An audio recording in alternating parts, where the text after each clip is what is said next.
मध्य प्रदेश से अखिलेश को मिली छुट्टी, अब यहां दिखाने लगे अपना जलवा तो कांग्रेस हैरान हो गई। एमपी चुनाव में कांग्रेस ने सपा से जो लिया था पंगा, अखिलेश ने भी सोच लिया राहुल की राजनीति को नहीं रहने देंगे चंगा। मध्य प्रदेश चुनाव के बाद भी नहीं थम रहे अखिलेश, कांग्रेस से रार के बीच इस मिशन में लगी सपा।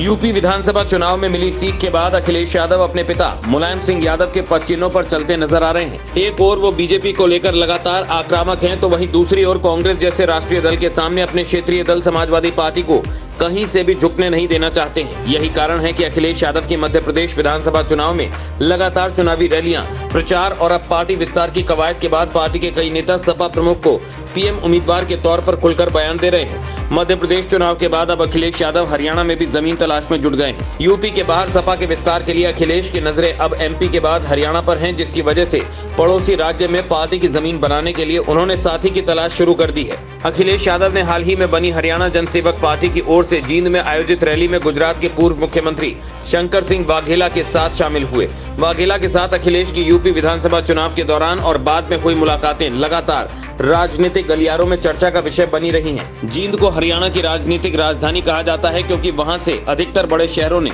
यहीं से अपनी राजनीतिक पारी शुरू की है।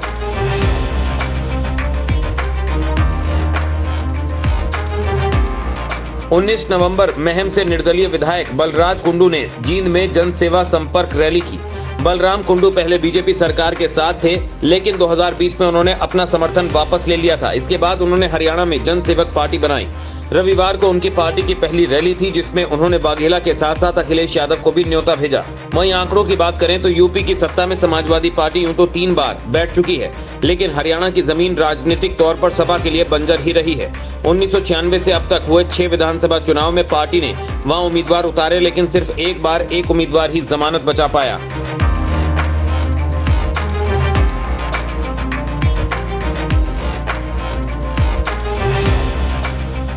आंकड़ों पर नजर डालें तो 1996 में सपा 26 सीटों पर चुनाव लड़ी और 69,000 से ज्यादा वोट मिले थे।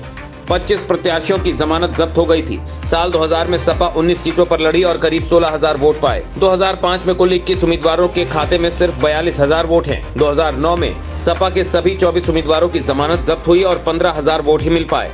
वहीं 2014 में सपा ने 34 सीटों पर उम्मीदवार उतारे, लेकिन वोट महज 9,378 मिले। 2019 में सपा ने केवल 4 उम्मीदवार उतारे और उनके हिस्से कुल मिलाकर 800 वोट ही आ पाए। लेकिन इन सबसे परे अखिलेश हरियाणा के अन्य दलों के लोकल नेताओं के जरिए पार्टी का विस्तार करना चाहते हैं और कहीं न कहीं कांग्रेस को लोकसभा चुनाव से पहले एक मैसेज देने की कोशिश भी। माना यह भी जा रहा है कि अखिलेश कांग्रेस से एमपी में हुई रण के बाद इंडिया अलायंस को यह भी बताना चाहते हैं कि अगर जरूरत आन पड़ी तो सपा लोकसभा चुनाव में अकेले लड़कर भी अच्छे परिणाम हासिल कर सकती है।